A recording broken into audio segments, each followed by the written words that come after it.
Super Bowl 59 is in the books. What a dominant performance by the Philadelphia Eagles. My name is Harrison Graham. Welcome into our Four Verts post-game show. As Philadelphia denies Kansas City of a three-peat, they take down the Chiefs 40-22, and it wasn't that close. It was 40-6 at one point in the fourth quarter before Patrick Mahomes was able to get a couple of garbage time touchdowns. Played a little better in the second half, but not nearly well enough. Thoughts on this game from both sides, and then I want to talk big picture too. What happens moving forward for the Chiefs? They got blown out in a Super Bowl a few years ago, were able to adapt and win two more. What does Brett Veach do this time? And then obviously for the Eagles, can they build on this? Can they be a team that is right here in the mix for the next few years? Certainly feels like that could be the case. But before we dive into all that, hit that subscribe button, turn on notifications, Four Verts notifications. That's what we do here on this channel. We cover the latest NFL news, rumors, which I did a rumors video earlier. Lots of offseason storylines already emerging. Go check that out. Full offseason coverage ahead with free agency and draft just around the corner. So lock us in here on Four Verts. We are not going anywhere. Hit that subscribe button. Okay, Patrick Mahomes struggles. Got to start there. I think it's a combination of things. One, I don't think he played well at all, especially in the first half. There's a lot of reasons for that. I don't think he played well. Clearly, the offensive line struggled. That goes without saying. I mean, there was a stat midway through the fourth quarter where the Eagles' pressure rate was 52%, and they had blitzed exactly 0 times. You're just not going to win doing that. Now, that does not excuse Mahomes not playing well completely. Does that take part of some of it? Of course, but I think he'd be the first to say he's got to play it better, get the ball out of his hands, all that stuff. But they were never going to win this game if A, he didn't play well, and B, the O-line didn't give them a chance. So that's number one. There's going to be a lot of talking points, big picture, about Mahomes' legacy, all this stuff. He can't catch Brady, yada, yada, yada. That'll play out over time. Obviously, Tom's got the edge. No one's going to dispute that at this point in time. And, the chance at the three-peat came and went. That was, something that would have been a notch in Mahomes' belt that Brady didn't have, and he didn't get that done. So not a great performance from him. I thought the first pick he completely forced. The second one, Tooney gets driven into his lap. Probably a bad decision by Mahomes anyway, but he's in the end zone. I mean, it's kind of, you either throw it away or take a safety there. Not exactly a great one either. Then he gets just clobbered on a strip sack later in the game. I thought that play was kind of the game in a nutshell. It was like, even if Mahomes played better, it probably wouldn't have mattered because the Eagles' front four just dominated. And I said this in our preview video a couple weeks ago. I wondered if Kansas City, it would have been bold to do, but I wondered if they would consider putting Joe Tooney back at left guard, his natural position, and putting DJ Humphries at left tackle, because I thought the strength of this Eagles D-line was on the interior. Now, to be fair, Josh Sweat at edge dominated tonight too, so it probably wouldn't have mattered, but you do wonder if that would have made a difference. But not a good performance from Mahomes, a really bad performance on the offensive line. I got to say this too, and then we'll get to the Eagles side of this a little bit more. I don't really know what Andy Reid's game plan was tonight. He's one of the greatest coaches of all time. I would put him number 2 all time behind Belichick right now. But you can't even say he abandoned the run when he never really tried it. The first 2 drives, he handed the ball off 1 time. In the first half alone, he ran it 3 times, and by then they're already getting blown out 24-0. I don't know. It just felt weird. And there was a lot of empty protections too. 5-man protections where it's just like, are you watching the quarterback get killed here? It never seemed like they went to a 2 tight end set with Noah Gray to chip out there. I just thought it was strange. Overall, I think Fangio outclassed Andy Reid and Matt Nagy in this matchup. But, another thing we said as we get to the Eagles side of this is coming into this game is the Eagles have the better roster, but the Chiefs have Mahomes and Reid, which would win out. Clearly the better roster won out. What we didn't see coming is what I just alluded to. I think the Eagles had a better plan and coached better in this game. And obviously, Jalen Hurts didn't have to do a ton, but he outplayed Mahomes in the sense of he only turned it over once. Mahomes turned it over 3 times. So I think that's the more surprising part, is that the Eagles seem to have the coaching edge in this game too, for whatever reason. I don't think Spags was bad on defense. The Chiefs' offense didn't give them much of a chance. In fact, one thing I thought they would do pretty well is contain Saquon Barkley, and they more than did that. They shut him down. 25 carries, 57 yards. It's less than 2.5 yards per carry. So they stuffed the run. Jalen Hurts was efficient, 17 of 22, 221, 2 touchdowns and a pick. Made the one big throw on the dagger to Devontae Smith. That was the one kind of just like big time play he had to make, but I thought he made smart decisions, took care of the football, and in a game like this, and really that's how they built this team. Like, if you watch the Eagles all year, it was, hey, we're going to lean on the defense, run the ball, and Jalen make a few big timely plays. That kind of played out tonight. Obviously, they didn't run the ball as well, but they didn't have to when their defense was in complete cruise control. Just one of those games where you kind of felt midway through the second quarter like this is trouble. Like, this is just not going to work for Kansas City. I mean, it really did feel like the Tampa Super Bowl all over again. When you look at it, Mahomes sacked 6 times, pressured on over 50% of his snaps. He didn't play well on top of that. Again, I'm not excusing Mahomes. I'm just saying you got no shot when you're giving up an over 50% blitz rate or a pressure rate on 0 blitzes. 0 blitzes. I don't think I've ever seen it in my life. We'll talk big picture what the Chiefs do moving forward. Not seeing yet who Super Bowl MVP is. So I will let you guys know when we find that out. Let's get to big picture. Let's start with the Eagles, and then we'll get to the Chiefs, who obviously got to regroup here. Philadelphia. A couple things. One, actually, no, I skipped something. We'll get big picture in a second. We'll come back to this. I think in life, especially in this social media era, people in a variety of topics, whether it's sports debate, politics, just stupid, thoughts on whatever. It doesn't matter the topic. You know what 3 words people are scared to say? I was wrong. It's okay to put your hand up and say, you know what? I was wrong. That's on me. I was wrong about Nick Sirianni. I don't think he's the perfect coach. I don't know if he would work for about 25 of 32 NFL teams, but he works for Philadelphia. He's clearly a good leader for what that city and franchise represent. And you could say what you want, and I have, and I'm guilty of it. He's polarizing. He, at times, has felt immature. I thought his post-game on field, he said some really nice and mature things. So it feels like he has grown up a bit. But it works. You can't argue with the results. I was wrong. It's okay to say, guys. That would be my advice to everyone out there. Just like I was wrong about this game. I thought Mahomes and Reed would find a way. Couldn't have been more wrong. It's okay.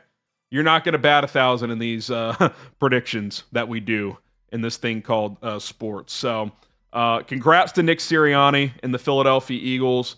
They earned it. They kicked their ass. I mean, let's call a spade a spade. They beat the living piss out of the Kansas City Chiefs. And you got to give Sirianni credit. He's going to lose his OC, Kellen Moore, so that'll be a big thing for Nick and Howie this offseason, how they replace him, which we'll talk about big picture. But kudos to Sirianni and the Eagles, man. They earned it. And what a great story, right? Losing in heartbreaking fashion 2 years ago. Season collapses last year. Many Eagles fans and pundits want Sirianni fired. They change coordinators. They bring in Vic Fangio. They bring in Kellen Moore. They come back and they win the Super Bowl. It's a great story of redemption and revenge to beat the team that beat them 2 years ago. So what a win for Philly. What a moment for Sirianni.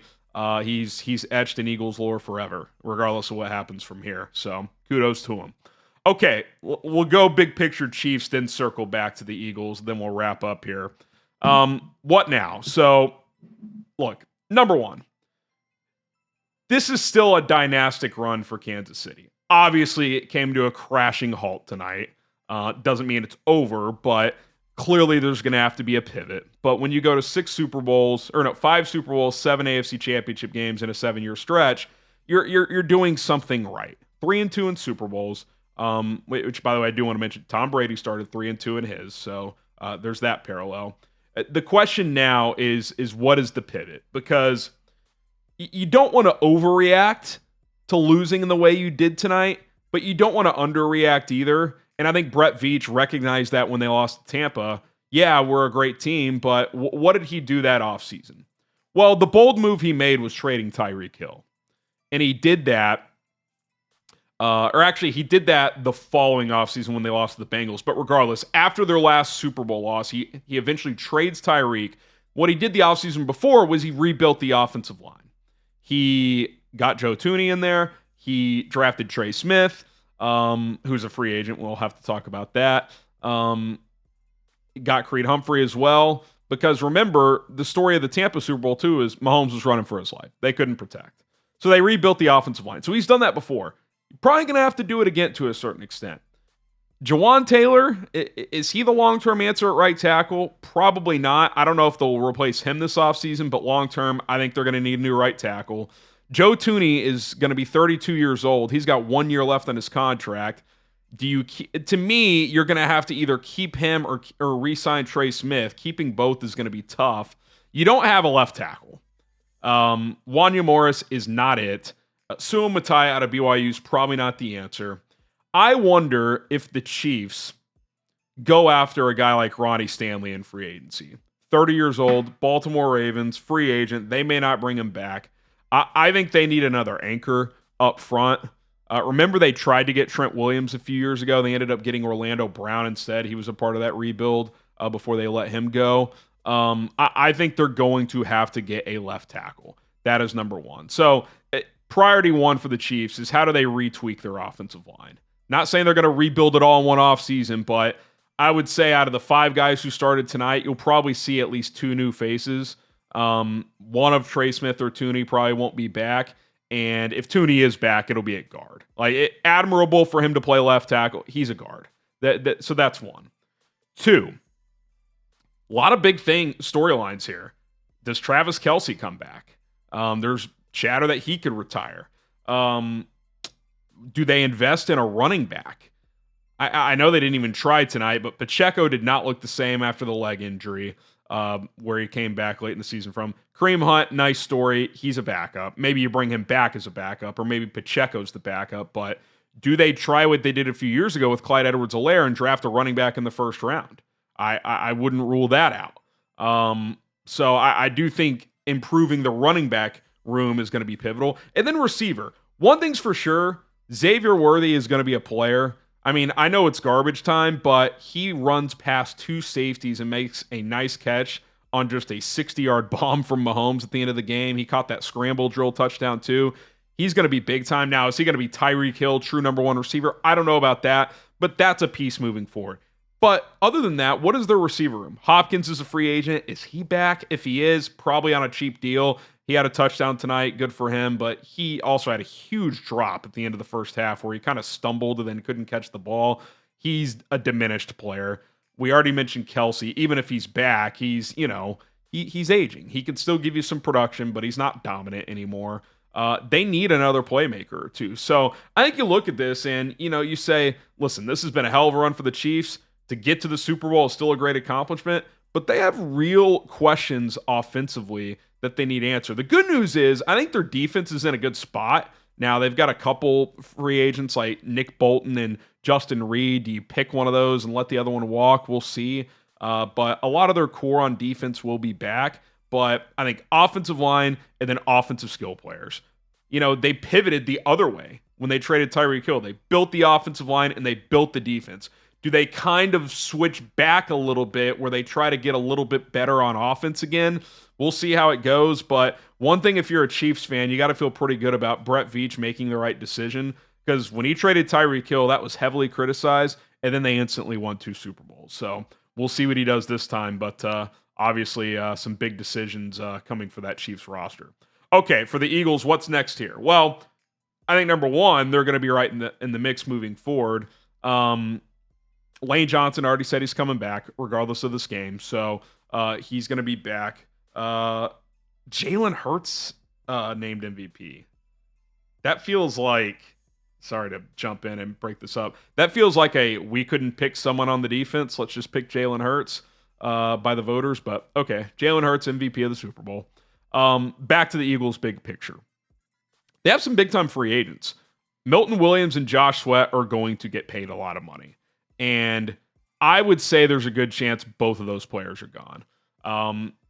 An elephant in the room for Philadelphia is Bryce Huff, who was a healthy scratch tonight. Can he bounce back next year? Can they trade him? I mean, for what he did this year, which was basically nothing, not the most tradable contract. Brandon Graham, does he walk out on top? If he does, you could lose Brandon Graham, Josh Sweat, and Milton Williams in the same offseason. So those are three critical defensive linemen. Maybe Howie brings one of them back out of Milton Williams and Josh Sweat. There's chatter both could get over $20 million per year. If you don't know Milton Williams, you do now because he was dominant tonight. They do have Moro Ojomo in the waiting, obviously Jalen Carter. I could see them trying to get an edge rusher. Do they get in on Myles Garrett? I mean, look out if they can. We know Howie's aggressive.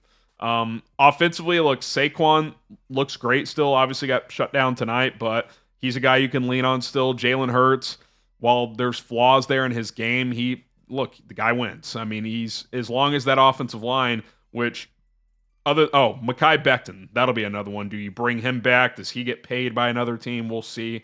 But even if so, that right guard's really the only question mark on the O-line. Howie can fill that in the draft or free agency, whatever. So, weirdly enough, the Eagles feel to be in better shape moving forward. Now, obviously, you'd be dumb to bet against Mahomes getting back in the mix here, but I think the Eagles roster-wise are in a bit of a better position. A.J. Brown, Devontae Smith, Dallas Goedert, Saquon, all these guys under contract. Goddard could be a sneaky cut trade guy if they're looking to save money somewhere, but they're in a good spot, man. They're in a really, really good spot. Obviously, they got to replace Kellen Moore. He's going to be named the Saints head coach tomorrow, so that'll be something they have to do. That'll be interesting. Is there someone on staff that they promote?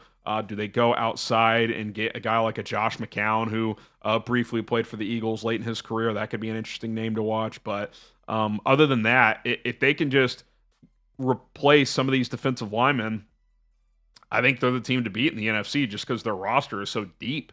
I mean, Cooper DeJean pick 6 tonight. He's 22 years old. Quinyon Mitchell's good. Darius Slay, that would be one other thing. Do they bring him back for one more year? He said he wants to play one more year, hopefully with the Eagles.